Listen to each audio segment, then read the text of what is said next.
welcome to Imperial Interlude. In this rather partially let's segmented episode, we are going to talk about spoilers from Star Wars Legion and some weird videos from Star Wars past. Some of you may have enjoyed, some not. With me, as always, is Ralph. Hello, Ralph. Hi, Tim. How are you doing? So, there's a certain French distributor who fucked up again Legion, to put it bluntly.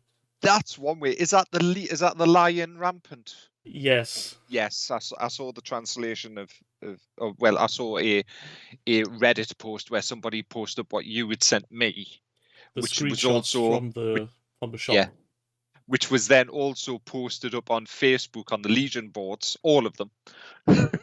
Yeah, basically it's out there, and it was a listing of 8 units in total for the droid armies and for the Galactic Republic, which were the IG-100 Magna Guard, the Yeah. DSD-1 Dwarf Spider Droid, the NR N99 Persuader class tank droid, super tactical droid commander, Wookiee warriors, Grandmaster Yoda commander, infantry support unit of unnamed, and a Ruddow Gnasp Fluttercraft.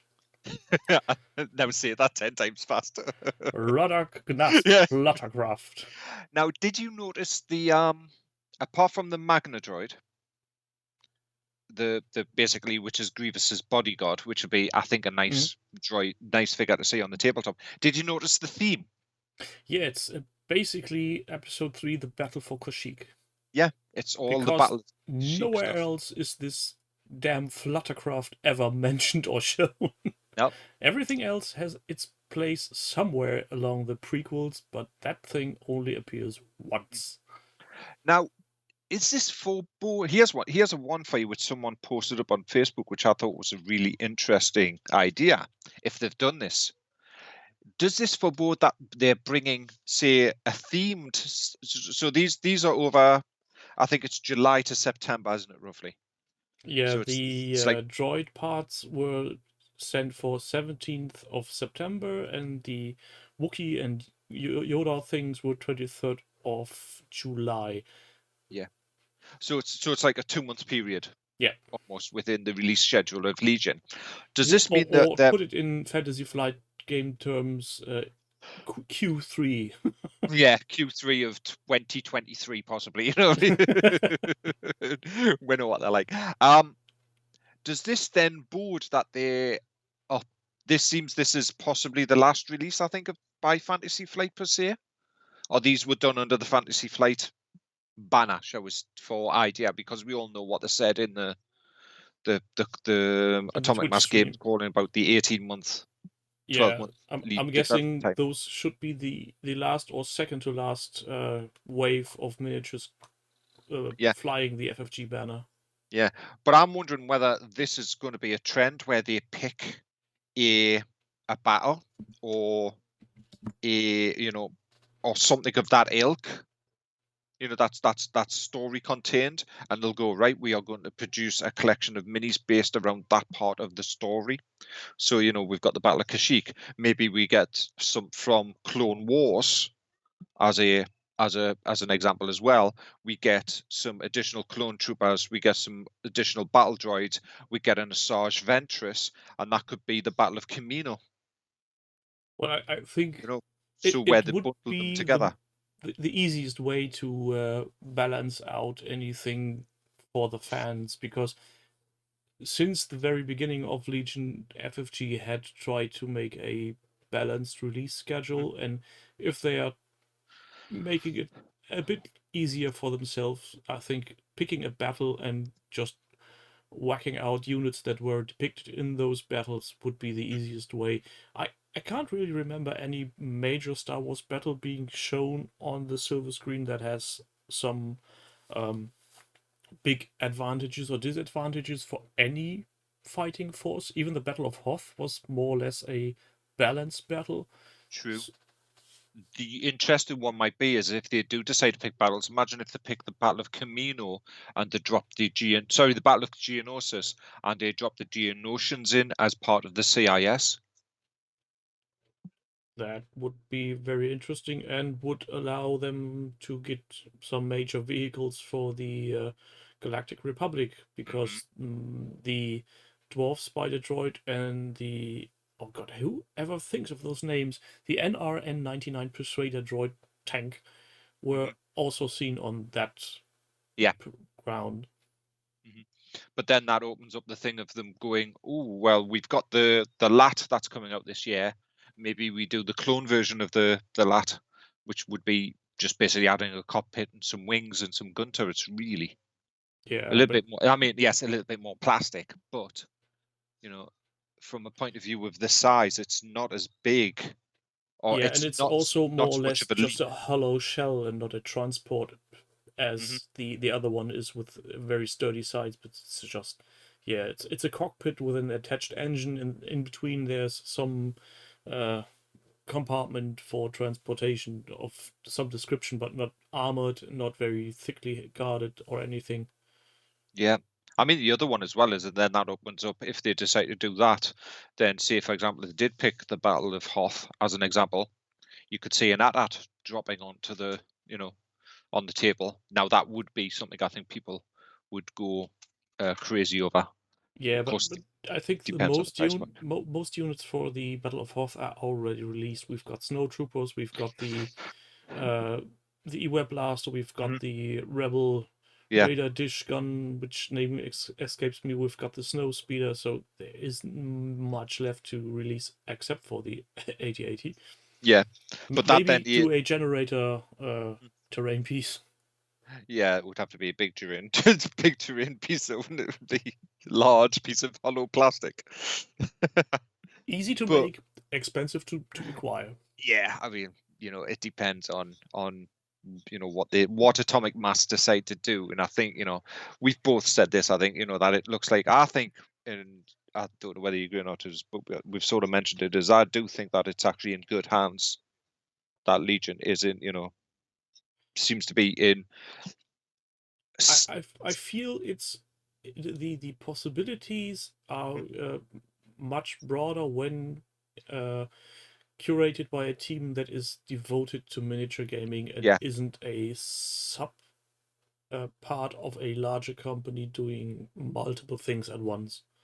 yeah, and I think with atomic mass having the Marvel license, they're used to threading the needle when it comes to IP, especially big IPs, handling, because we know what companies are like with their IPs. I mean, I'm assuming Gale Force 9 with the Aliens IP that they've got are doing the same sort of things, with threading that needle quite effectively more than say what Protoss did with AVP and stuff. So, it's I think it's the communication, it's all of that. They seem Yeah, to and be getting if that. So, if they are they're now specialized on this one IP, and I think it'll help that mhm, they will have a one person talking to one other company and yeah, making things go the way they should, and possibly having shorter communication ways simply to mhm, get things on the road. yeah. What was interesting as well this week, sort of leading on from that discussion, the leak from Legion was the announcement that by a couple of the distributors in the US that the specialists, which I have sitting here, and the droid specialists that came out Hmm. have been delayed in the US for release, Yeah, because bad weather, where which, we've had them sitting here. Uh, which sounds a bit weird in yeah, the it current does. age, but then again, But I mean, I built a set of those specialists this past week, and they're really, really easy, really nice to put together.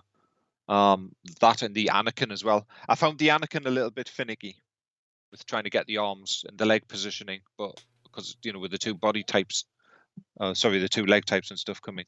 But other than that, no hassles, no problems. Really nice actually. The hard plastics now, especially on those sprues that they yeah. come with. So With the current leakage of upcoming releases again, there was the discussion in a WhatsApp group I'm part of, where somebody mentioned, yeah, these problems won't go away simply because now Atomic Mass Games does the game because Asmodee is still doing the Distribution. distribution, and I couldn't agree more. And if you look at other companies, like, for example, let's take Games Workshop, even though they are, uh, yeah, special, let's put it that way, they have everything under control. When studio does something and something leaks, they usually know who's responsible, Yeah. and the one gets a firm slap to the wrist. And things that go out to partners or retail is usually kept under wraps very hardly. I even remember now when I come to think of it, that my former friendly local game store once told me when Lego announced new Star Wars sets, Hmm. they wouldn't even put out pictures or anything. No. You would simply get the Lego 5-digit number Hmm. saying new Star Wars item, suggested retail price, Yeah. and that's it. You wouldn't get anything else because people were leaking those infos everywhere. And I think we are going to see something like that from Asmodee coming, simply because people can't be trusted with anything more than a than an article number to put into their Hmm. shopping catalog. Obviously, Yeah. Yeah, well, when you get a website, a distributor leaking information, that damages the distributor, really, doesn't it? With that, posting it up on their distribution website, and yeah, however and anybody got it, it damages the distributor more than anything. That puts the distributor at a disadvantage because they and could it turn around and say, "We're not using you anymore." not even that. It's also damaging the game in itself because Yeah. people start hyping of because of things that aren't available anytime Mhm. soon, are Yeah. not announced, and you don't know nothing about it, and people True. start speculating to hell and back again on what these things may or may not be able to do, Yeah. which is Very true. ludicrous. and Yeah. and people Yeah. start setting up their hype train, and then if the hype train derails, totally going, oh no, why isn't it this the way? Yeah. Well, it's the way of the world at the moment, isn't it? Yeah, and I think I've got the feeling it gets worse by the day. Yes, I sort of I agree I with that one, that it does seem I to be I getting. I know how it is to get all hyped for things. I've been guilty of that too, but every Yeah. time you put yourself on this hype train, you must be aware of this thing could be a train wreck. This could lead to total disaster. Yeah. There's that derailment coming. Be careful. Yeah. The, the thing ahead could either be the end of the tunnel or the light of an upcoming train. Either one is fine by me. So very true. But I Yes. guess we'll see. I guess we'll see after the lat turns up whether this leak is actually correct in what is coming out, or are they going to rejiggle the schedule or whatever, to mess with the leak. We don't know. I'm We- guessing with the two new Star Wars streams Atomic Mass Games is doing, I'm guessing next week they might address it. they might admit, they might just not. I know that was it this week's or last week's? It was last week's painting one they painted Lando, which looked really Yeah, and it's an they interesting painted one. Lando on Wednesday and colors on Friday. Yeah. The Lando paint job was he did a really, I like that how he was doing it. Actually, it was really interesting to see. That technically he was using washes. Yeah, and the colors was nice too, but it was very quiet because he muted himself. Yeah. And then somebody had to actively go over, knock on his door, and say, "You put your mic on mute." Which, Anyway, that's probably enough of gaming. yeah, for everyone who fell asleep, you can wake up now. We're Yeah, done with Tiny Fighty Man. exactly. Next topic of the day is movies and TV series that are bearing the mark of Star Wars, but have been, for some reason or another, been forgotten. And no, we're not talking about the Christmas special. That beast can rot somewhere else. Yeah. That is for you. Those of you that wish to watch the Star Wars Holiday Special, YouTube. That's all I'm going to say. But please don't. Keep a bucket close to yourself, Yeah, or it's indulge yourself in alcohol whilst watching that.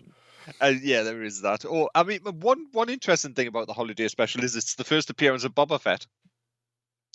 Yeah, don't remind me. It's like uh, we not even started talking and we're already derailing, but nonetheless, have you ever seen the Muppet Show episode where Mark Hamill was guest? Yes. Mhm. I This thing was so brilliant. Oh, Yes, Mark, I saw do the you want to get out your cousin? No, why should I go and get him? He's already here. yes, and I had Mark Hamill as Luke Skywalker turn up in Pigs in Space. Yes, Hilarious. the things they did to for media press to advertise their product back in the day. You need to always remind yourself that was the day where the internet hasn't been around at Yeah. all. You either did a TV appearance on any show whatsoever, or you did an advertisement in some papers. And I think Or you had a making of. yeah, and going to the Muppet Show, a show which was more or less aimed at everybody, because let's face it, there was some very adult humor in that show. Oh yeah. Um, that was a stroke of genius. It was. I mean, there was you had Mark Hamill turn up, and I think Chewbacca was in the episode. And R2D2 and In C3PO as well, R2D2, if I remember correctly. yeah. But I know that it was. And this is another derailment, but I know that the Muppet Show is turning up on Disney Plus, and I'm not talking about the new version or anything. No, the old episodes The are old episodes allegedly are. coming back, and I'm so looking forward to those because they have been off German television for years now. And I love them to bits. And there are so many episodes in there with special guests that have Mhm. already died. I Yeah, mean, come to think of they had Ozzy Osbourne on the show. yeah, yep. And Ozzy was Alice on. Cooper, if I remember correctly. Alice Cooper did it. You had famous actors at the time like Peter O'Toole, I think, turned up, and it was the non-talk show talk show, if you know what I mean, for the Yeah. time period. Where people would turn up. So And then there were episodes where they had musicians like Dave Grohl or what's his face from Genesis, the drummer, Peter Phil Gabriel. Collins. Yeah, and they do drum solo mashups with Animal, which is hilarious. So yeah. Yeah. So that's one that we sort of got derailed on a little bit, but that's A wee bit, the yes. there. It's So to start off with, shall we cover the original animated series that they did? Yeah, so there's a animated series called Droids. Yes. And Right. how to put this? It wasn't bad, considering what else was on TV at the same time. The the painting wasn't too good of a job, and it wasn't a how do you put it? Uh, the perspectives on figures shifted at times. It was very much an animation of the period. It Yeah, was very much. Now it was released on the ABC network, which is what Disney owns now. Because ABC, I think it's ABC. Yeah, Disney own the ABC now. Well, ABC's under the Disney brand. Yeah, I'm probably the trying best way to to describe it. remember any animated show that had a similar art style, but I can't think of any. The only Because other one would be the counterpoint to that, which would have been the Ewoks, which we'll get into in a moment. yeah, But but even those had a bit more of a consistent animation work done. because at the time when Droid was around, we had He-Man and Transformers, which were Yeah. all more or less Well, very neatly painted. He-Man was very unique in the way that it was done, because it was done with the same animation style as the Star Trek animated series that was around, the Tarzan animated series, and the Flash Gordon animated series were all done by this sort of the same animation studio that He-Man, Mhm. where you would see him running and he would always run in the same direction. Yeah, they had a very fixed set of Yeah, animation pre-builds, and those were put on different yeah, backgrounds. And if you had seen more than 5 episodes, you almost are sure to have seen 1 or 2 frames being exactly the same. yeah. I mean, the other thing with the droids, and the same with Ewoks, is they didn't last very long. The droids was only 13 episodes. It only ran for a season. Yeah. I think I got to see it in the UK the same time as the Ewoks we got to see in the UK. But what's interesting is, and this is the same to a lot of the animated series at the time, especially the main one I'm thinking of is the Star Trek animated series that came out, was Tony Daniels voiced C-3PO in the Droid series, Yeah. where they got the actor to voice the character that they had portrayed in on screen. The same with like I said, the Star Trek. I think a vast majority of the Star Trek cast came in to voice their characters in the animated Star Trek as well. Mm. So for the time, that was pretty much sort of unheard of in some respects, compared to now, where we've got to go in the other way, where you have an actress who portrayed an animated character going on to play the same character in live action. It's like, you know, I'm totally not sure what animated character you could possibly yeah, mean. yeah, I'm really not sure which one I mean either. So it was very strange that you had the lead actor do that. But also, what's the other interesting thing is one of the recurring characters in Droids was Boba Fett. Yeah, He's which back is again. It's like, very weird, but I think that's mostly down to the fact that, if I remember correctly, most of that episodes were on Tatooine for some reason. yeah, it was around that sort of planet thing. Yeah. Now, I mean, this is as well as Droids and Ewoks both came out in '85, which was 2 years after Return of the Jedi sort of hit the cinemas. So I've got a suspicion these were created to create a little bit of a Star Wars buzz with 20th Century Fox doing it. But I know for a fact that especially when Droids hit, and the same with Ewoks, is there was some repackaging done on the toys Yeah, very to much so. to sell those, to get people to buy the toys and stuff. Yeah, What's I can interesting? tell you from personal experience that 85 was around when I was 10. Uh, One of the larger shopping malls here had a very big toy section, and within this rather big section, they had a real big Star Wars section, and there was a TV running all day long showing snippets of the movies, which I hadn't seen until then. I only knew from telling. I was very late to the party regarding that, and I remember getting home from school, driving into the center of the city just to stand there for an hour and rewatch the same three short snippets and advertisements again and again and again. And I think I know the section where the Millennium Falcon drops into the asteroid.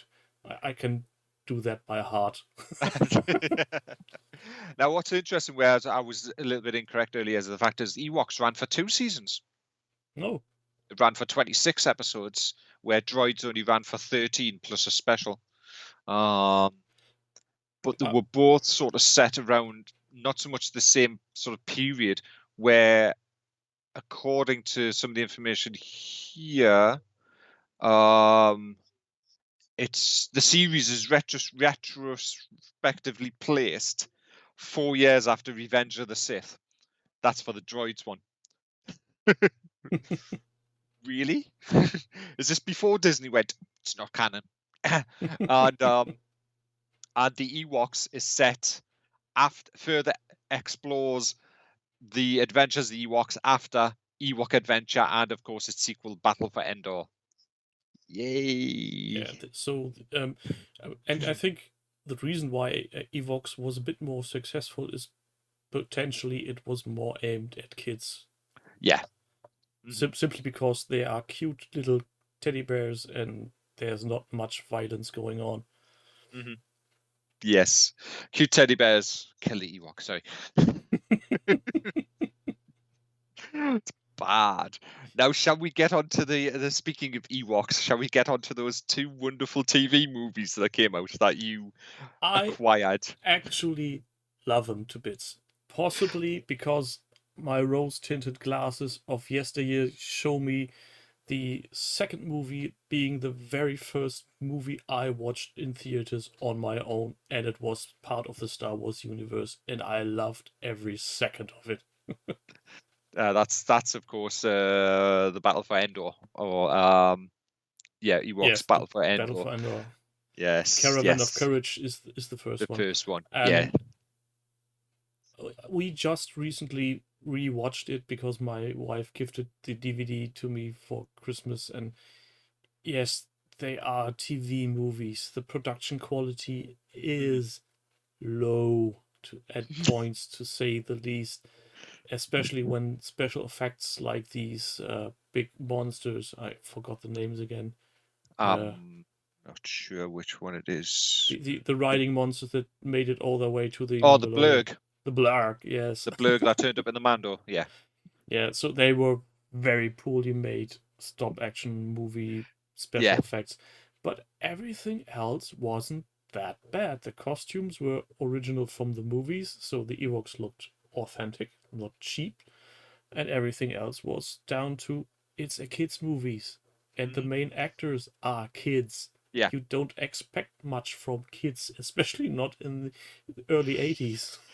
No, I mean, the first one was 84, and it sort of hit it, and it says original release date was November 84 was when Caravan of Courage sort of popped up. So it's a year after Return of the Jedi. So I'm assuming they're still trying to get, keep a hold of the Star Wars, the franchise is still running. Toys are still selling like shit. Yeah. And it's a Christmas movie, basically, because it is, yeah. On that release date, kids get reminded, oh, they're Star Wars. These toys, we want them. Please buy them. Yeah. And Warwick was, was still in the Ewok, costume. So Warwick was still playing Wicket. So, he seems to be the talisman for Star Wars, doesn't he? He seems to have been in everything. I don't think was he in the Mando? I don't think we've seen him in the Mando yet, but he's been in everything else. I think we have. Was he in the Mando? I'm pretty sure. I might misremember this, but I'm pretty sure I've seen a list of roles he had reprised, and there was one short appearance on The Mandalorian. Let me just check. Well, we know he was in the Rise of Skywalker. Yeah. And he was a voice in Rebels as well. He voiced Rook in Star Wars Rebels. Now, for people who don't know who Rook is the No-Gree from Heir to the Empire novels, where he's Grand Admiral Thrawn's bodyguard. I've got nothing down. No, nothing yet. But on his development, of course, is he's going to be playing Willow Ufgood again for the Disney Plus Willow TV series that's in development, which will be an interesting in itself. Yeah, but so giving what Netflix done to the Dark To Crystal. yeah, it could also go bad. Though I like the Dark Crystal series. Mm. Um, I- No, I think I was wrong, or he's not credited for Mandalorian. he might not have been credited if he was in it, but it'll be interesting to see. But I mean, Wicket did play. Sorry, Warwick did play Wicket in those two movies, which was a nice. I guess it was a way of keeping in work, shall we say? But you know, it the He has been on Solo as well. yeah, he was in Solo. Um, he was one of the aliens inside of Rogue One as well. Yeah, maybe that's So that's the point where I got confused when I saw him as in Rogue One, that I somehow got that wrong. and then you look at Battle for Endor, and Wilfred Brimley is in Battle for Endor. For people who don't know, Wilfred Brimley is a very famous American actor. He was the head of security in the firm, the Tom Cruise movie. He's done all sorts of different, of films and television during his career. You know, um, you know, he turns up as this grandfather style character figure in Battle for Endor. So it's you look at it and you go, for the time period, mid 80s, it was a way of 20th Century Fox cashing in on the Star Wars franchise, of course, Yeah. but keeping that franchise alive, in a way. Before, this is 4 years before Heir to the Empire, I think. Before Timothy Zahn, Could be. I don't know my book release dates, to be honest. Heir to the Empire. Timothy Zahn was 1991, so it's 6 years before. So Battle for Endor came out in 85, so it's roughly 6 years before we had the hardcover for the first sort of new Star Wars thing that popped up. Yeah, Which was Heir to the Empire. and in the meantime, the merchandise machine churned out a lot of video games. Yeah, there was a lot of video games at that period of time. We had X-wing versus TIE Fighter, X-wing, TIE Fighter, X-wing versus TIE Fighter, all of those were. Shadows of the Empire, Rogue Yeah, Squadron, Rebellion, Dark Forces. yeah, the list just goes on and on and on and on and on. And from sort of the obscure or forgotten, Star Wars stuff as well. These two movies and the animated series that sort of accompanied them, because you could probably say droids and Ewoks accompanied them in Yeah, a way. We didn't really get anything else until Clone Wars, yeah, and and the two Ewok movies especially must have had some impact on fan base, because they started as a TV movie and they made it to cinemas, at least yeah, in Germany, I know for a fact. So I'm guessing there was enough movement behind it that people actually wanted to see them on the big screen. I think so. I think I saw. Did I see one of them? I'm trying to remember. Did I go and see one of them at the pictures? I might have. It's that long ago. And God knows. again, these are TV movies from the mid 80s, Mhm. which are based on a very highly acclaimed IP at the time, and I think they did okay. They are not nothing to write books about, but it's a nice little kid story. It's a decent Mhm. film. Yeah, I mean, if you think about, we think about Disney, and this money making machine. If they did want to do something with them, they could easily repackage them, put them through through the visual effects update, and re-release them, and there wouldn't be any issue, especially if they don't put them on Disney Plus. But like those two movies, especially like the Ewoks animated series and the Droids one, they are part of Legends, but will not see the light of day through Disney. Yeah, and maybe to give people who have not seen the movies a point of reference, if you have seen the movie Willow, these two movies have basically the same production quality. Yeah. And we're talking about obscure, well, not so much obscure, but things that won't see the light of day. Is when I mentioned Clone Wars earlier, as I don't mean the Clone Wars that we got to see. Not the George's animated series, but the animated one-shot movie, which was terribly painted, at least. that's the one by the guy that did Samurai Jack, so it's his style Yeah, of it looked animation. horrible. It's not the CG'd all singing, all dancing Dave Filoni produced or created Star Wars that we see now. It's not like what's coming this year, which is Bad Batch, and it's not like Rebels or Clone Wars or even Resistance. This was, they got, I am going to butcher his surname, so I'm not going to even attempt it, but the creator of Samurai Jack they hired, and it was around the time of Phantom Menace, I think.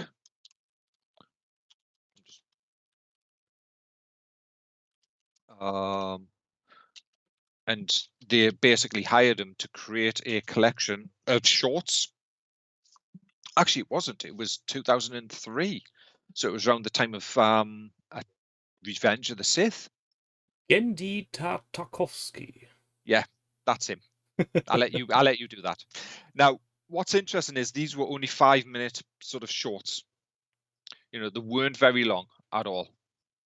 And I know they bundled them together. The first seasons 1 and 2, because it actually was 3 seasons worth that he produced for Lucasfilm. And it was done under Lucasfilm and under the Cartoon Network, but they were distributed by Warner Brothers Television, so that's why they sat on the Cartoon Network. The first season was between 3 and 5 minutes an episode. The third season was between 12 and 15 minutes an episode, which is interesting that they actually extended the sort of the period across. What's the other interesting thing is I'm just looking at a quick cast list here. James Arnold Taylor was cast as Obi-Wan Kenobi. Now, for people who know their Clone Wars series and even the episode of Rebels he appeared in, James Arnold Taylor was the voice of Obi-Wan Kenobi in the official CG Dave Filoni Clone Wars. So they had him come back to voice the same character that he'd already voiced. Well, the voice acting was never the problem, I think, with the style. series. But these 3 episodes, they all almost remind me of these weird animation series they will be running on MTV in the middle of the night. The Max and everything like Eon else. Flux. And yeah. Things. Yes. I know which ones you mean. But yeah, no, that was his style. He basically took his Samurai Jack style and transposed it over to creating Star Wars. And these 3 seasons of the Star Wars were supposed to act as a prequel to Revenge of the Sith. It was basically filling in the gap of what was going on within, before Revenge of the Sith. But we then got that in a better form when Dave Filoni and George decided we're going to do a CG version, a half-hour show, Yeah, and then enough, these were moved across under the Legends banner when Disney sort of acquired them acquired them. And funnily enough, even though the CG isn't really up to snuff by today's standards, it somehow held up because they did a distinctive art style. I think as well with Clone Wars and with the CG'd version of Clone Wars as well, is I think the reason they held up, even though the CG does get better, from season 1 to season 7, you could see a marked improvement in the quality of the animation style. Try watching the first episode of season 1 and the last of ever made. You'll just jaw dropping.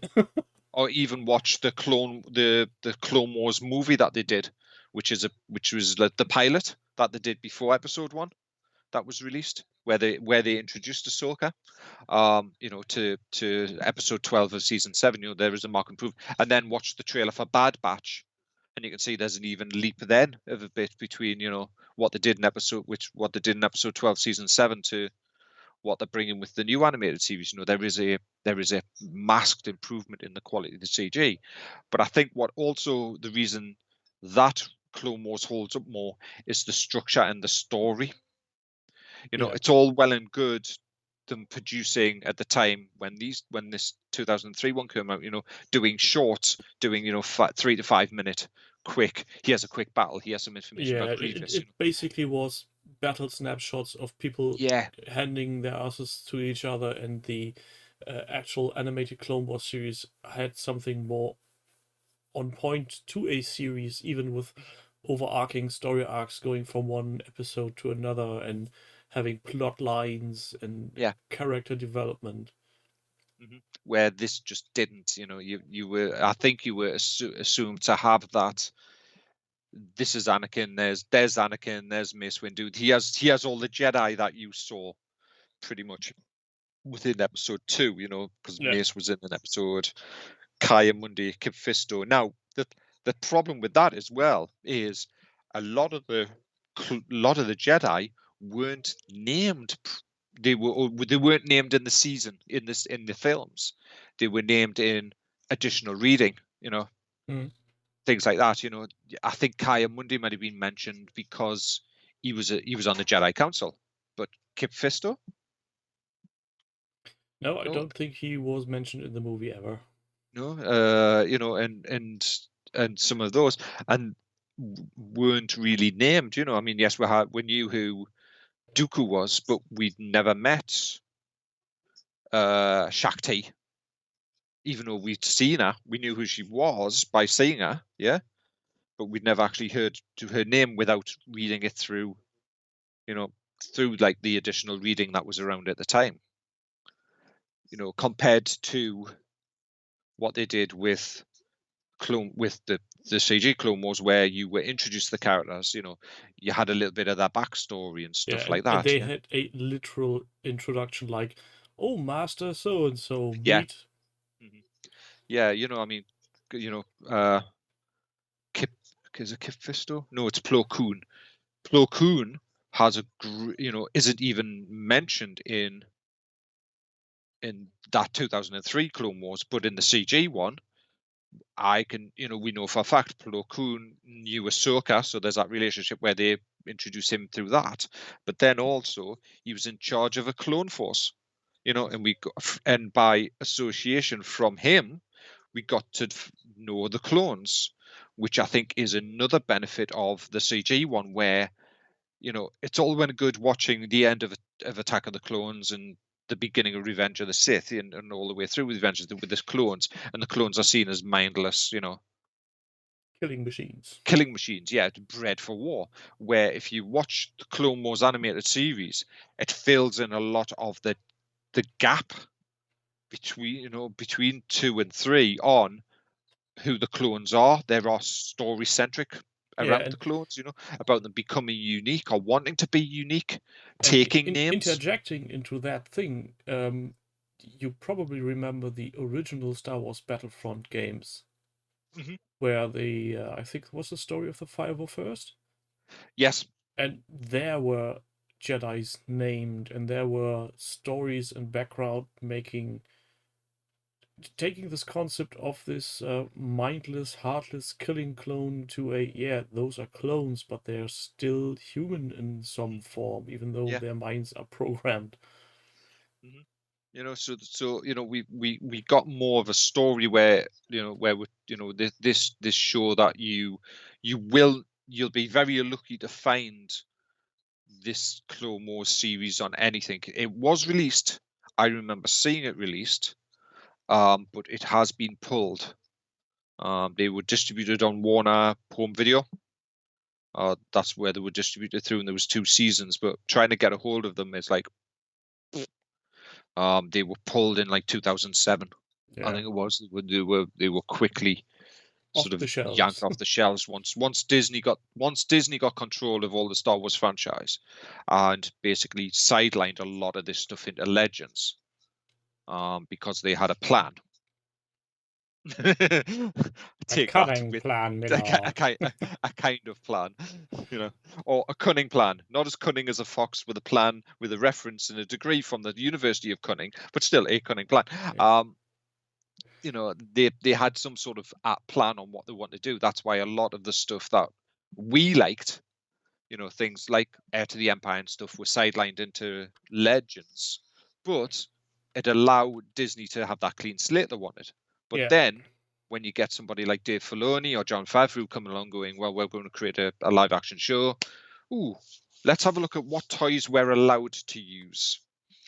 And they dive into the Yeah, and the they go Legends full toy ham on box. it. Yeah, they dive into the Legends toy box and go, "Oh, look, Grand Admiral Thrawn. We'll just bring him into the animated series, and we'll just drop that little hint in the live action one that he might actually turn up." So you know, Do we you know? may see them. Yeah, possible. Do you know, or are you aware of what's the status of Shadows of the Empire? Is that also put aside, or is that still canon? It's. I think, if I know correctly, when you search for Shadows of the Empire, even though it does exist, it's there. When you look for the novelization of it, it says across the top, Shadows of the Empire. I am assured it's part of Legends now, because it was moved into the Legends element when Disney took over in Legacy. Let's have a look. I'm just trying to see if it was in 2012.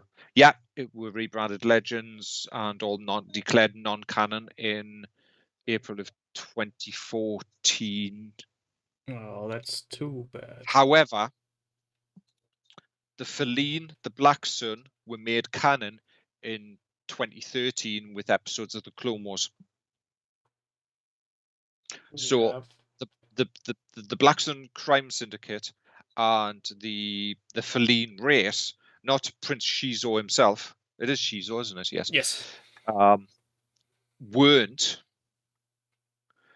But what's interesting is Rendar, which Dash Rendar, the character, appeared in the movie tie-in novel for Solo.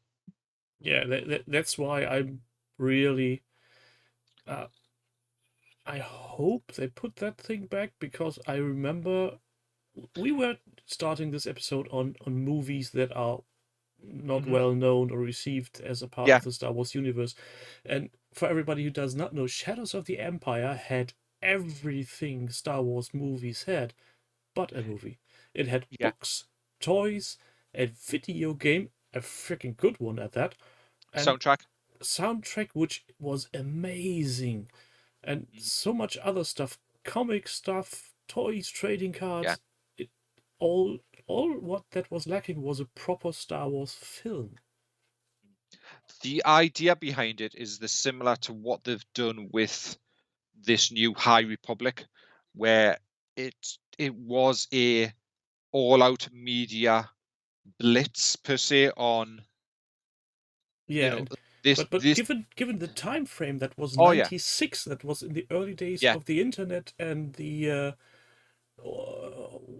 Rogue Squadron just hit full steam on the N64 and blew people away, and suddenly you've got Shadows of the Empire, and you're a uh, let's call it Han Solo-esque character with your own Millennium Falcon yeah. going through everything. It was just amazing. I don't think they could pull off this kind of stunt again to that magnitude without investing much more like they are doing currently with Yeah, I this mean, the High Republic. High Yeah, I mean, the Republic High stuff. Republic seems to be having a lot of, there seems to be a lot being put into the High Republic, from a point of view of young readers, novels, all standard, just novels and comic books. There's nothing else. Yeah, they're doing a little bit of a talk show for it. But the other thing which is interesting about Shadows of the Empire, because of the timing of it, it was tied to have this multimedia campaign behind it, of different elements, Yeah. because it was to reinvigorate interest in Star Wars. Not that Star Wars' interest had disappeared per se, ahead of the special editions being released the Yeah. following year. The thing is, the media hype this created with everything around it actually made people realize we need another Star Wars. Yeah. Mhm.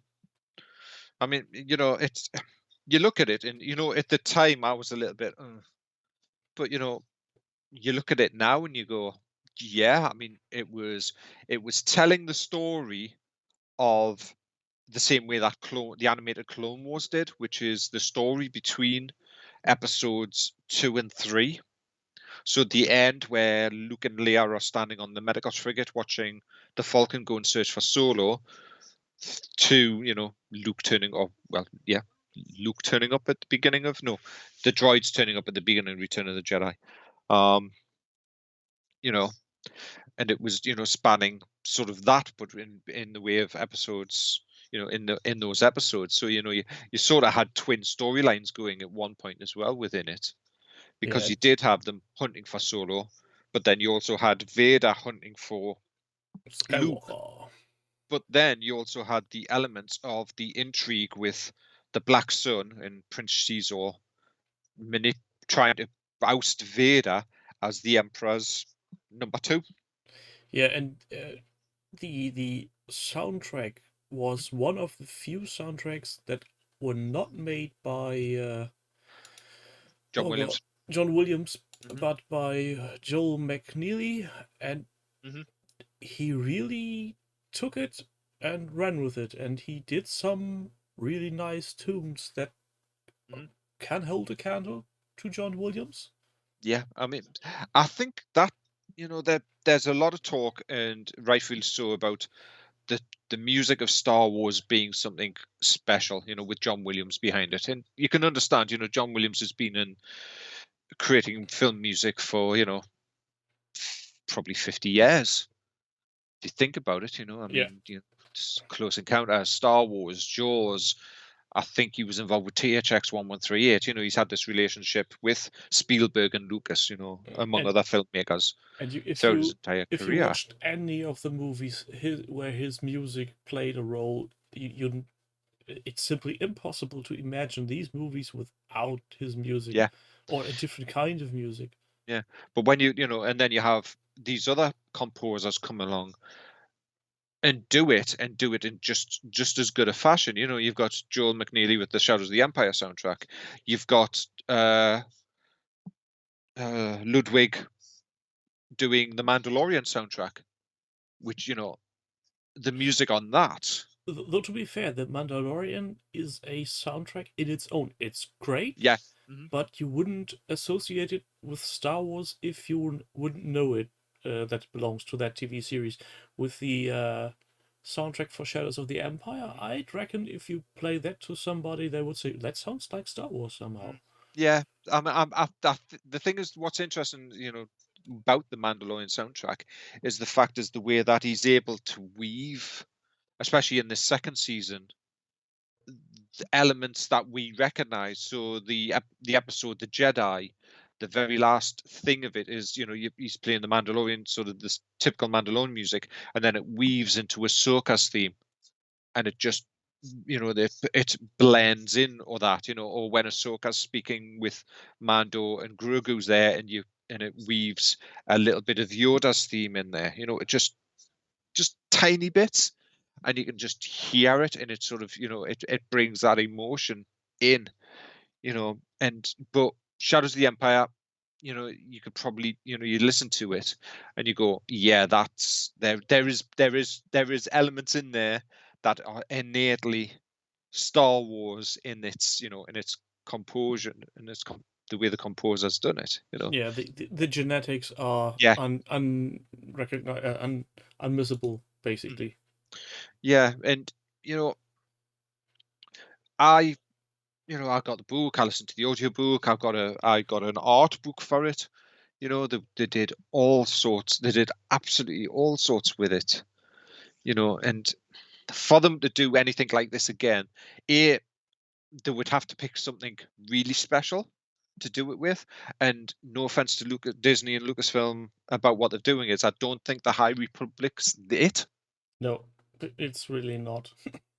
I mean, if you're I'm, going I'm to do, just saying that because it's absolutely not anything I actively follow, and no, it's not making waves. Put it that way. then When no, that Shadows of the doesn't. Empire was announced with all the fanfare that it got, even if you didn't care for it, especially if you were into anything that was adjacent to it, like for example video games, you would get notice of Mhm. this game, which was awesome to play. Yeah, it's that there's there's not, like I said, there's nothing noticeable on the horizon for Star Wars where they could duplicate this. The High Republic's not it. No offense to anybody that likes the High Republic. It's a piece of Star Wars history that they're trying to build on. All well and good to them.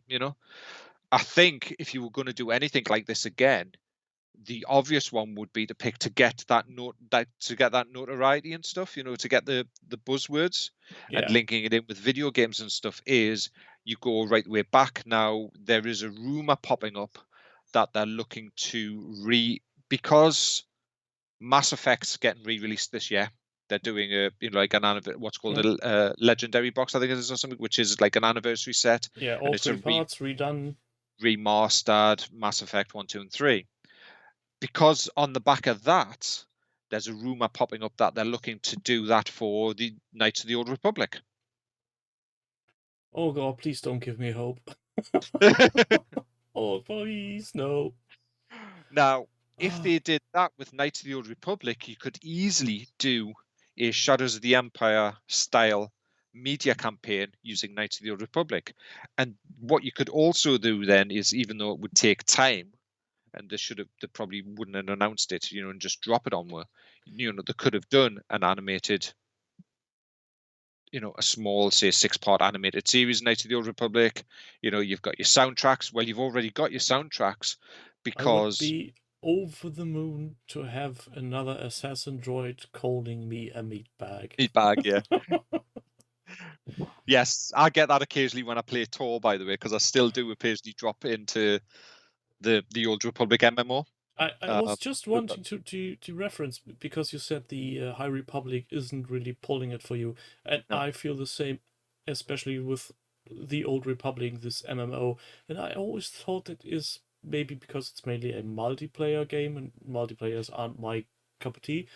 But I think it's also because it feels empty. it does, because there's not a lot of when I was playing it actively, when I was subscribing to it, because it's free to play now. Hmm. And the way the game works with that model especially is you can install it, create an account, and you can play. You don't get access to everything, of course. A lot of it's done through what's called cartel coins. You can purchase like coin bag Yeah. to do things within. But I had a couple of active characters. I've still got an active bounty hunter on there. But what it lets you do is you can play it solo and not have to worry about the interaction. So you can play the whole story as a solo sort of Old Republic. It just uses an MMO engine, which is slightly better than the Old Republic Mass Effect style game engine. That was there Oh, but within that. to be fair, that game didn't live or die on the engine. That lived solely on the story that was Yeah, behind it, and that you can't recreate that in a no. multiplayer game. It's just They, they were successful initially, but I think the problem with it, especially with BioWare, was they promised so much, and some of the stuff they promised they delivered, which is on every single character in the MMO is voiced. Every single quest giver, every single interaction inside the quests, even your character, is voiced. Which at the time when they came out, because we're talking about things that aren't canon. the Old Republic, and even Knights of the Old Republic and Knights of the Old Republic 2 aren't canon. Yeah. They're classed as parts of the legends, even though Revan has appeared in Clone Wars. There's a reference to Revan, which is interesting. So, but they did, and it was very expensive at the time for them to do this. It was probably the most expensive MMO done. Because if you look at things like Warcraft at the time, Warcraft was the monster. Warcraft is and is still still is.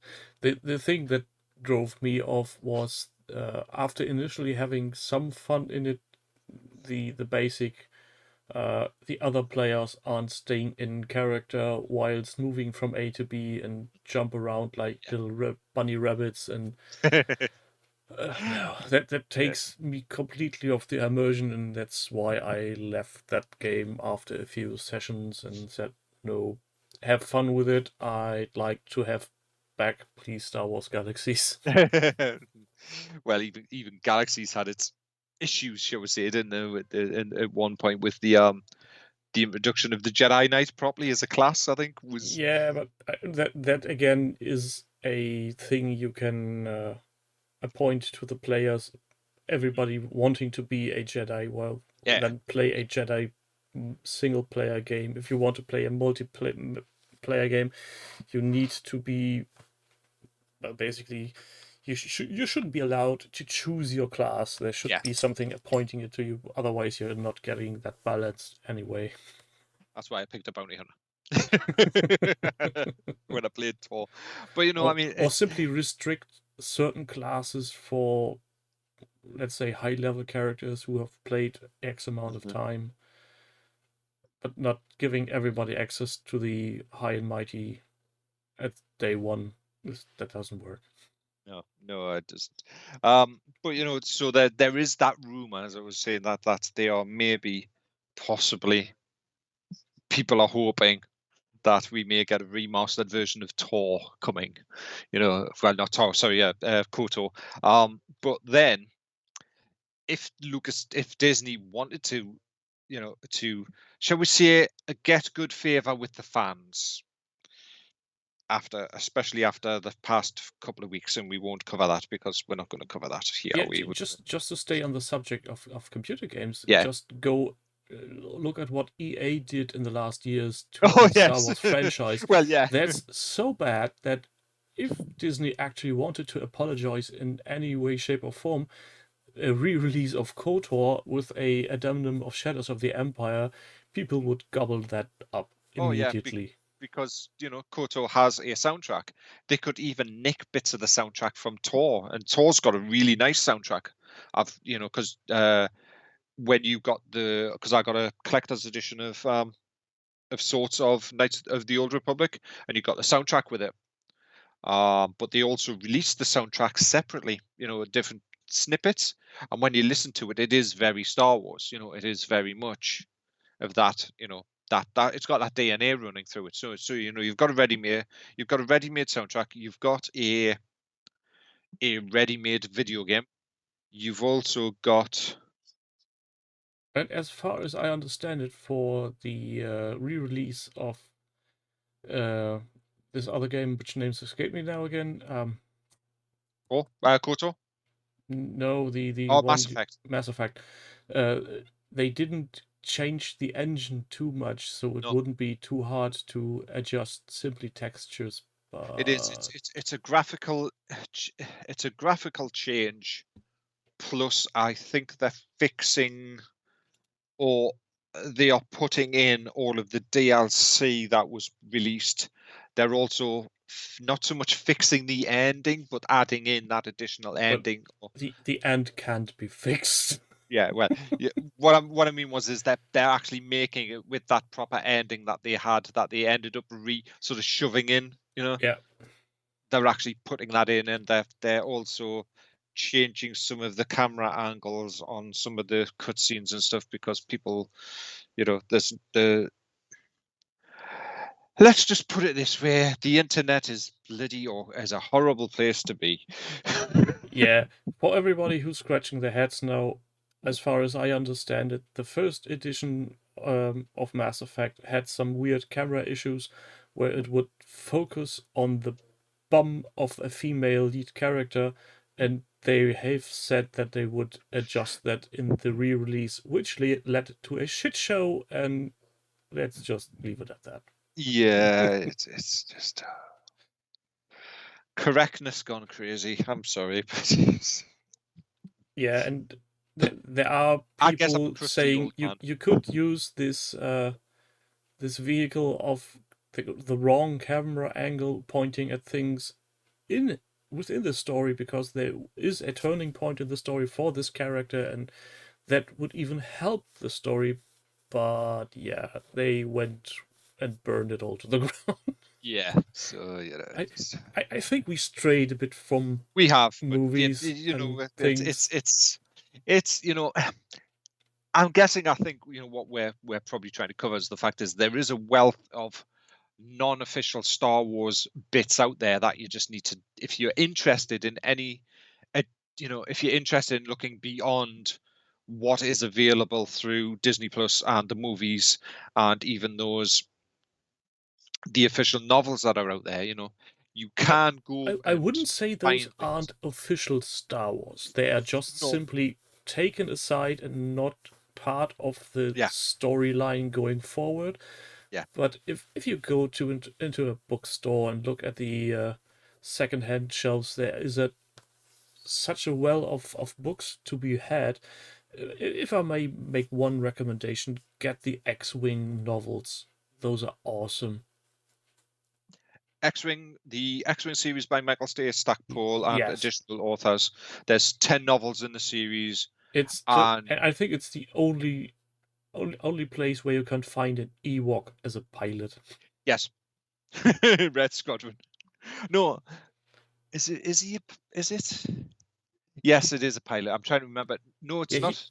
he is a pilot. He's getting a special suit for Yes, him. because the other pilot in Rogue Squadron is the Gamorrean as Yeah, well. There's a Gamor, or is that Wraith Squadron? There's a collection of novels called X-Wing. There's an additional. In those novels there's another squadron called Wraith Squadron that are like a covert squadron, which is interesting. And yes, those 10 novels are really good. They're really interesting. and they focus on things that are usually not so much Star Wars, so they're not Yeah, so much as baddies against goodies, but actually what's the personal problems some people have, and with regards to each other, to each race, and how to keep a diverse group of characters within one squadron to fight as one. And then yeah. occasionally, of course, there's the big task at hand, some semi-star destroyer that needs to be taken down or anything. The Lusanki has a super star destroyer, if I remember correctly. Yeah, some weird shit is going on. Some strange things going on. Yes. The other ones I would recommend is, of course, the Heir to the Empire collection of novels. The novels that, shall we say, kicked off the resurgence of Star Wars after the drought of 6 years. The Timothy Zahn books, mainly because it introduces Grand Admiral Thrawn. Yeah, and You know, also there's the this I don't know if it's called the Book of Fett, the collection of short stories. the Bounty Hunter. Well, there was a collection of There was a bunch of collection of stories that they did. One of them was We Only Do Weddings, which was the Mos Eisley Cantina set, and they're just short stories. And one of them, of course, is about Frigga and Dan, which is the Cantina band. And then there's the Bounty Hunter collection as well. Yeah, there's one where it's a collection of short stories of all those characters you see in Return of the Jedi at some point in Jabba's palace or Yes. somewhere else, and it's it's so endearing, so tiny little snippets of actual life going on in that world, not being the major character, but some poor schmuck getting caught up in anything. Yeah. Yeah, there was sorry, we only do weddings as the short story. So the collection of short story novels they did was Tales of Mos Eisley Cantina. So it's all Yeah. about the characters in the background. They did Tales of Jabba's Palace, which is all about the incidental characters in the backgrounds. There was a Tales of the Empire, which was about characters within the Empire that we sort of see and don't see. And there was Tales of the New Republic, and then you had Tales of the Bounty Hunters as well, which were the collection of short story anthologies, and they're really good and they're really interesting because it's not the characters that you would associate with having that sort of on-screen character moment. Yeah, and Almost. there's also a collection of Lando Calrissian Mm-hmm. novels, if I remember correctly. Yes. Yeah, before Lando got his own novel, which was the recent one that they did, there was Lando Calrissian had 2 novels, and Han Solo had 3 novels. And I mean, these are going back. Han Solo at Star's End is probably mid-80s. Han Solo at Star's End by Del Rey Books was 1979. There was a German version. This is one I had on mind that was called Rebel of the Solar System. This is a rough translation because I'm guessing this collection never made it anywhere else, which contained Lando Calrissian and the Mind Hub of Sharu, Lando Calrissian and the Flame Wind of Ozion, and Lando Calrissian and the Star Cave of Von Bocker, which are 3 titles by L. Neil Smith from '83. Yeah, they sound like they were the ones that came out. Yep. Those 3 novels were the 3 novels that was in the Lando Calrissian set. Yeah, that's because the one. there was back in the time, and this would have been 94, they merged them all together in one big volume. Yeah, And it was called The those are Adventures the of things Lando. that are on my shelf. Yeah, it was called The Adventures of Lando Calrissian, and then you had a merged one as well, which was The Adventures of Han Solo, which were the 3 Han Solo novels that they did as well. So it's those books are really worth every penny because they were. You remember 3 books, and in today's money they were about €8. So the cheapest chips. now here's one for you, and this is one for our listeners. Have you heard of Splinters of the Mind's Eye, or Splinter of the Mind's Eye? The name rings a bell, but I can't put it to any use. It was a Star Wars novel that came out in 1978 by Del Rey Books. Isn't that the one playing between Episode A New Hope and Empire? Yep. Where there's a romance? Yes, there is a romance between a certain brother and sister. Yeah, I've got that one too. Yeah. It came out in 79. Basically, Luke Skywalker and Leia Organa are trapped on the planet Minban, where they're seeking a powerful Kyber crystal, and they encounter Vader. Yeah, and did you mention who wrote that thing? Just no, but yeah, it's Alan Dean Foster. You may recognize the name. So it's not a fanfic as you would know it from today. It's a very accomplished science fiction author who happened to write the adaptation of Alien. And I think, if I remember correctly, that thing is called in Germany The Son of Skywalker. But I'm not sure. It was also turned into a comic book in 95. So yes, it was what's interesting though is the planet Mimban that they are on is the planet that appears in Solo. The mud planet where he's fighting and he meets Chewbacca and all the other characters that he meets along the way. I must correct myself. It's The Return of Skywalker. The Return of Skywalker. Yeah, so it's Alan Dean Foster, Star Wars, Skywalker's Rückkehr. And it's yes, exactly. It's one of those read. For the time period. It's like, yes, it's a Star Wars novel. It came out in 78. Yay! And then you go and read it and you go, Yeah, it's a tough sell. Oh, and I just seeing the initial German release even had a weirder title. The the New Adventures of Luke Skywalker. Yeah, Luke has an adventure. Yeah, he sure has some sort of awakening when getting to know that yeah, she's your sister mate, and you're not from Alabama. Yeah. Yeah, there's no banjos here. No. It's it's been a long time since I read that, and I know when I've read it, I felt very awkward. Yeah, I think I need to go get a cold shower now. This isn't what I signed up for. Can we have please some decency here? Yeah. It's not a big book, so it's a quick read for anyone who has a decent reading speed. It is, yeah. It's an interesting sort of look into, shall we say, Star Wars history, because really that's what it is. It's Yeah, Star Wars history. It's before. you need to keep in mind it's after the first movie had been seen and we didn't know anything else. Exactly. Nobody knew who Vader actually was. We didn't know that there were siblings, and even how the Force works was more or less Well, we still don't to know how your the own Force works. Really imagination. different. We still don't know how the Force works, do we? As long as Well, it's people don't have. definitely not small little people living in your bloodstreams. Exactly.